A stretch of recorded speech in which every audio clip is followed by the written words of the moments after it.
నమస్తే, welcome to our channel. నేను విశాల్ని. YCP హయాంలో మద్యం కుంభకోణం కేసులో వైసీపీ నేతలు ఒక్కొక్కరు అరెస్ట్ అయింది మనం చూస్తూనే ఉన్నాం. మరి ముఖ్యంగా చూసుకుంటే రాజ్ కసిరెడ్డి అంటే తన అనుచరుడు పురుషోత్తం ఇప్పుడు కొత్త పేరు వెలుగులోకి వచ్చింది. ఇంతకుముందు చెవిరెడ్డి భాస్కర్ రెడ్డి నాకు ఎలాంటి సంబంధం లేదన్న వ్యక్తి ఇప్పుడు దాని ద్వారా అనుచరులు కూడా కొత్త పేర్లతో సహా వెలుగులోకి వస్తున్నాయి. మొత్తం ఈ ముడుపులు, ఈ డబ్బు మొత్తం ఎటెళ్ళిపోయి గత ఎన్నికల్లో సార్వత్రిక ఎన్నికల్లో యూజ్ చేసినట్టు మనకు వచ్చిన సమాచారం. అసలు ఏం జరుగుతుంది ఈ మద్యం కుంభకోణం కేసులో, ఏం జరగబోతుంది, ఇంకా కొత్త పేర్లు ఇంకా వచ్చే అవకాశం ఉందా? అయితే దీని మీద పూర్తిగా విశ్లేషించడానికి మనతో పాటు స్టూడియోలో ఉన్నారు పొలిటికల్ అనలిస్ట్ కొత్త రవీంద్రబాబు గారు ఉన్నారు. వారిని అడిగే కొన్ని విషయాలు మనం తెలుసుకుందాం. నమస్కారం సార్. నమస్తే సార్. లిక్కర్ స్కామ్కు సంబంధించి కొత్త పేర్లు ఇప్పుడు వెలుగులోకి వస్తున్నాయి. మరి ముఖ్యంగా చూసుకుంటే మొన్నటి వరకు చెవిరెడ్డి భాస్కర్ రెడ్డి నాకు ఎలాంటి సంబంధం లేదన్న వ్యక్తి ఇప్పుడు తన ద్వారా నుంచి అనుచరులు 2-3 వ్యక్తులు బయటకు వచ్చారు. ఇప్పుడు రాజ్ కసిరెడ్డి అనుచరుడు అంటే పురుషోత్తం కుమార్, అయితే ఆయన పేరు ఇప్పుడు కొత్తగా వెలుగులోకి వచ్చింది. అసలు ఈ ముడుపుల డీటెయిల్ని ఏం జరగబోతుంది సార్? లిక్కర్ స్కామ్ సంబంధించి ఏం చెప్తారు మీరు? ఇప్పుడు భారతదేశంలోనే అతిపెద్ద స్కామ్ ఆంధ్రప్రదేశ్ లిక్కర్ స్కామ్. ఇది ఒక్కొక్క రోజు ఒక్కొక్క మలుపు తిరుగుతూ ఉంది. దర్యాప్తు వేగవంతం అవుతూ ఉంది. ఒక్కొక్క రోజు ఒక్కొక్కరు కొత్త వ్యక్తులు ఇందులోకి అక్యూజ్డ్గా చేరబడుతూ వస్తూ ఉన్నారు. ఫస్ట్ టర్నింగ్ ఎక్కడ జరిగిందంటే విజయసాయిరెడ్డి A2గా ముద్రపడిన విజయసాయిరెడ్డి కాకినాడ సీపోర్టు ఎంక్వైరీ దగ్గరికి వెళ్ళి లిక్కర్ స్కామ్లో కర్త కర్మ క్రియ కసిరెడ్డి రాజశేఖర రెడ్డి అని చెప్పేశాడు. అప్పుడు ఆయన A1గా ఫస్ట్ స్టార్ట్ అయింది సబ్జెక్ట్. సినిమా అక్కడ స్టార్ట్ అయింది ప్రధానంగా చెప్పవలసి వస్తే. అక్కడి నుంచి మొదలైన తర్వాత ఫర్దర్గా ఆయన ఎవడూ సహకరించట్లేదు. దొరికినాడు అది వేరే విషయం, అసలు దొరికినా సహకరించడు అది వేరే విషయం. సరే, ఇన్వెస్టిగేషన్ సంస్థలు కూడా వాళ్ళ స్టైల్లో వాళ్ళు టెక్నికల్ డాక్యుమెంటరీ ఎవిడెన్స్ సేకరించిన తర్వాత అది ముందు పెట్టి అడగటం వల్ల అనివార్య పరిస్థితుల్లో కొన్ని నిజాలు ఒప్పుకోవాల్సి వస్తుంది. ఇంకొక టర్నింగ్ ఎక్కడ జరిగిందంటే జగన్ రెడ్డి గారికి అత్యంత సన్నిహితులు 3 అందులో అక్యూజ్డ్గా జాయిన్ అయ్యారు. సరే, వాళ్ళు కసిరెడ్డి రాజశేఖర రెడ్డి కొత్త టర్నింగ్స్ తిరుగుతూ ఉంది. ఇందులో మల్టిపుల్ యాంగిల్స్ ఉన్నాయి. ఒకటేమంటే మొదలు ఈ లిక్కర్ స్కామ్లో సంపాదించిన సొమ్మంతా కూడా విదేశాలకి తరలి వెళ్ళినాయి అనేది ఒక ఎవిడెన్స్ ఉంది. అందులో ఇండస్ట్రీస్ ఇన్వెస్ట్మెంట్స్ చేశారని, అందువల్లే ఎన్ఫోర్స్మెంట్ డైరెక్టరేట్ ఇందులో ఇన్వాల్వ్ అయింది. ఇంకొక అంశం ఏముందంటే భారతదేశంలోనే రకరకాల ఇన్వెస్ట్మెంట్ చేశారని, రియల్ ఎస్టేటు, టన్నుల కొద్ది గోల్డ్ కొనటం, ఇక రకరకాల విషయాలు వెలుగులోకి వచ్చినాయి. వీటన్నిటికి మించి ఇంకొకటి ఏం వెలుగులోకి వచ్చిందంటే 3200 కోట్ల స్కామ్ కాదు ఇది అని తెలియవచ్చింది. ఎందుకంటే ఇప్పుడు నిందితులు ఎవరైతే విచారణ ఎదుర్కొంటున్నారో వాళ్ళు అక్రమంగా సంపాదించిన దాంట్లో నుంచి వాళ్ళు వెనకేసుకున్న పైసలో 2000 కోట్లు ఒక్కొక్కడు. సో ఇది భారీ స్కామ్గా అనిపిస్తూ ఉంది. ఇదన్నిటితో పాటు కొత్తగా ఇంకొక అంశం ఏం వెలుగులోకి వచ్చిందంటే ఈ ఇన్వెస్ట్మెంట్స్ ఇవే కాదు, తాడేపల్లి ప్యాలెస్ అక్కడి నుంచి ఇంకోటి ఇది కాదు, రాజకీయంగా ఎలక్షన్లో పోటీ చేసిన వాళ్ళకు కూడా లిక్కర్ స్కామ్లో సొమ్ముని వాడారు అనేది మళ్ళీ ఇంకో టర్న్ తీసుకుంది. అందులో చెవిరెడ్డి భాస్కర్ రెడ్డి ద్వారా ఇది కొత్త మలుపు తిరిగింది.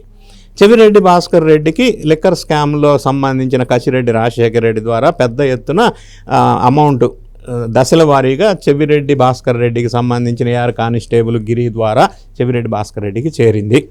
అక్కడి నుంచి నెల్లూరు, ప్రకాశం జిల్లాలో వైఎస్ఆర్ కాంగ్రెస్ పార్టీలో పోటీ చేసిన అభ్యర్థులందరికీ లిక్కర్ స్కామ్ డబ్బులు ఎలక్షన్లో ఖర్చుల కింద ఇచ్చారు.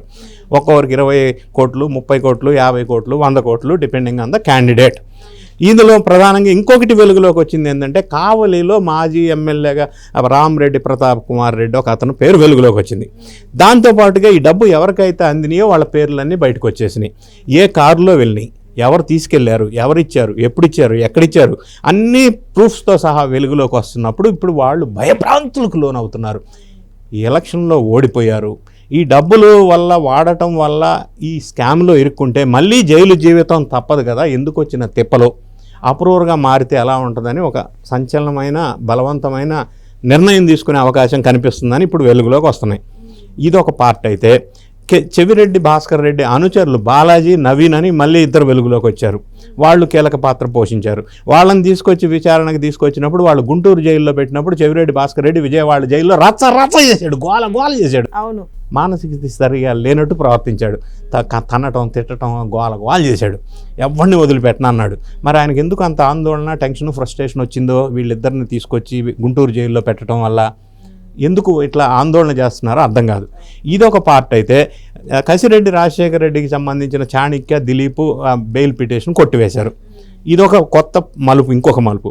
వీటన్నిటికీ మించి ఐపీఎస్ ఐఏఎస్ ఆఫీసర్స్తో పాటుగా రాజకీయ నాయకులందరూ ఇన్వాల్వ్ అవ్వడంతో పాటుగా తెలివిగా ఐఐటీలో చదివి బయటకు వచ్చిన ఇంటలెక్చువల్ బ్రెయిన్స్ను కూడా ఇందులో వాడారు.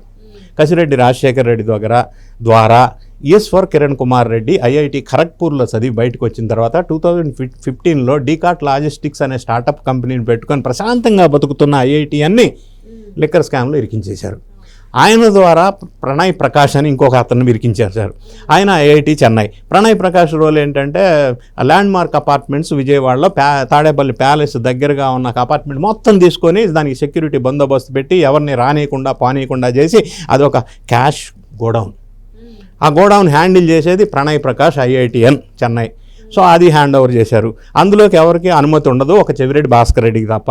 ఈయన చాలా సందర్భాలు ప్రణయ్ ప్రకాష్ని ఎక్కడ కలిశాడు, ల్యాండ్ మార్క్ అపార్ట్మెంట్కి ఎక్కడికి వెళ్ళాడు, ఎక్కడి నుంచి సొమ్ము వెహికల్లో తీసుకెళ్ళాడు, నెల్లూరు ప్రకాశం జిల్లా అభ్యర్థులకు ఎవరెవరికి ఇచ్చాడు అనేది కూడా డాక్యుమెంటరీ ఎవిడెన్స్ వచ్చినాయి. వీటన్నిటి ద్వారా ఇంకా కొంతమంది రాజకీయ నాయకులు ఇప్పుడు ప్రధానంగా వినిపిస్తూ ఉన్నారు. దీంతో పాటుగా ఇంకొక ఐఐటి చదివి బయటకు వచ్చిన అతను సైమన్ ప్రసాద్, ఆయన విదేశాల్లో పరారీలో ఉన్నాడు. పురుషోత్తం వినయ్ కుమార్ అని చెప్పి ఐఐటి అనే ఆయన్ని కూడా కొత్త పేరు వెలుగులోకి వచ్చింది. వీళ్ళందరి ద్వారా ఏం చేశారంటే paper companies, suit case companies float చేశారు.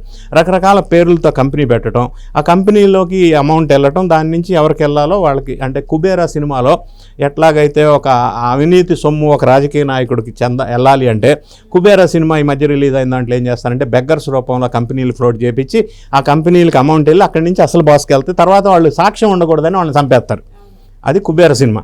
ఇప్పుడు వీళ్ళు ఏం చేశారంటే చంపలేదు కానీ ఐఐటీఎన్స్ ద్వారా ఫ్లోట్ చేశారు రకరకాల పేర్లతో. ఓల్పిక్ మల్టీ వెంచర్స్ ప్రైవేట్ లిమిటెడ్, తర్వాత Vishal enterprises, Tripathi enterprises, any time money private limited, మల్లిక్షా gems and jewelleries, Vishwakarma enterprises, రకరకాల పేర్లతోటి కంపెనీలు ఫ్లోట్ చేశారు. ఇందులో దర్యాప్తు సంస్థల వాళ్ళు వెళ్ళి చూస్తే అక్కడ కంపెనీ లేదు, ఆఫీస్ లేదు, అడ్రస్ లేదు. జస్ట్ అంటే పేపర్ కంపెనీస్గా దీన్ని చెప్పబడుతున్నాయి. ఇవి కూడా ఎందుకు ఇట్లా ఫ్లోట్ చేయాల్సి వచ్చింది, ఈ అక్రమ సంపాదన అక్కడికి వెళ్ళి అక్కడి నుంచి బిగ్ బాస్కి ఎట్లా చేరాలో అట్లా చేరినాయి. సో రకరకాల యాంగిల్లో రకరకాల మలుపులు తిరుగుతూ రకరకాల వ్యక్తులు ఇన్వాల్వ్మెంట్ అవుతూ, అది ఐఐటిఎన్సా, పొలిటీషియన్సా, కాంటాక్ట్ చేసిన అభ్యర్థుల, మాజీ మంత్రుల, వీటితో పాటుగా ఇంకా కొత్తగా వెలుగులోకి వచ్చిన అంశం ఏంటంటే ఈ నెల్లూరు ప్రకాశం జిల్లా అభ్యర్థుల కోసం 540 కోట్లు ఇక్కడి నుంచి అక్కడికి వెళ్ళి వాళ్ళకి డిస్ట్రిబ్యూషన్ అయినాయి. ఎలక్షన్ అయిపోయిన తర్వాత అంతా అయిపోయిన తర్వాత అందులో 47 కోట్లు మిగిలితే అది మళ్ళీ సకల శాఖ మంత్రిగా పేరు ప్రఖ్యాతులు పొందిన సజ్జల రామకృష్ణారెడ్డి దగ్గరికి చేరి ఇప్పుడు మళ్ళీ ఈయన ఇరుక్కున్నాడు. మళ్ళీ వెనక్కి ఈయన దగ్గరకు వచ్చినాయి అని వెలుగులోకి వచ్చింది. సో మళ్ళీ ఈయన ఇంకొక అక్యూజ్డ్గా యాడ్ అయ్యే అవకాశం ఉంది. సో వీళ్ళందరినీ అదుపులోకి తీసుకున్నప్పుడు, పరారీలో ఉన్న వాళ్ళని పట్టుకొచ్చినప్పుడు, విచారణ చేసినప్పుడు, ఈ సజ్జల రామకృష్ణారెడ్డి కావచ్చు, ఎలక్షన్లో ఎవరైతే వాడారో వాళ్ళందరినీ తీసుకొచ్చినప్పుడు ఇంకా ఎవరన్నా పెద్ద మనిషి ఉన్నాడా, లేకపోతే డైరెక్ట్గా బిగ్ బాస్ ఎవరన్నా ఉన్నారా అనేది ఇంకా వెలుగులోకి రావాల్సిన అంశం ఉంది. దర్యాప్తు వేగవంతం అవుతుంది కాబట్టి ఇంకా ఎన్ని మలుపులు తిరుగుతుందో తెలియదు, అసలు బిగ్ బాస్ దగ్గరికి ఎన్ని రోజుల్లో వస్తుందో తెలియదు. మనం వెయిట్ చేసినట్టయితే ఆ విషయాలు కూడా తెలిసే అవకాశం ఉంది. సార్, సిట్ అధికారులకు ఇప్పుడు ఒక్కరు కూడా సమాధానం చెప్పట్లేదు. చెవిరెడ్డి భాస్కర్ రెడ్డి 100 క్వశ్చన్స్ అడుగుతున్నారు, ఒకదానికి కూడా సమాధానం చెప్పలేదు. అలాగే ముందు ఎవరైతే నిందితులు ఉన్నారో వాళ్ళు కూడా అదే పరిస్థితి. అయితే వీళ్ళకి నార్కో టెస్టులు చేయాలని డిసైడ్ అయ్యి ఉన్నారు. అయితే ఈ ముడుపులన్నీ కూడా ఇప్పుడు తాడేపల్లి చుట్టే ఉన్నాయని వస్తున్న సమాచారం. అసలు ఎలా చూడాలి? ఈ ముడుపులన్నీ కూడా తాడేపల్లి ప్యాలెస్ చుట్టూ సేఫ్ జోన్ కదా, అక్కడికి ఎవరు రారు కదా, అందుకని ఆ చుట్టుపక్కల అపార్ట్మెంట్లో పెట్టారు. నెంబర్ 1. నెంబర్ 2, చెవిరెడ్డి భాస్కర్ రెడ్డే కాదు, ఈ ఏ కేసులో ఎవరిని అదుపులోకి తీసుకున్నా కూడా తెలియదు, గుర్తులేదు, మర్చిపోయా. ఇది వైఎస్ఆర్ కాంగ్రెస్ పార్టీ ట్రైనింగ్ ఇన్స్టిట్యూట్లో ఇచ్చిన ట్రైనింగ్ ప్రభావం. 3వ అంశం. మరి దర్యాప్తు సంస్థలు కూడా దాన్ని అధిగమించడం కోసం డైరెక్ట్గా ఇట్లా క్వశ్చన్స్ అడగకుండా ముందు డాక్యుమెంటరీ టెక్నికల్ ఎవిడెన్సెస్ దగ్గర పెట్టుకొని అప్పుడు అడుగుతున్నారు. ఫర్ ఎగ్జాంపుల్, చెవిరెడ్డి భాస్కర్ రెడ్డి నా సంబంధం లేదు అన్నాడు.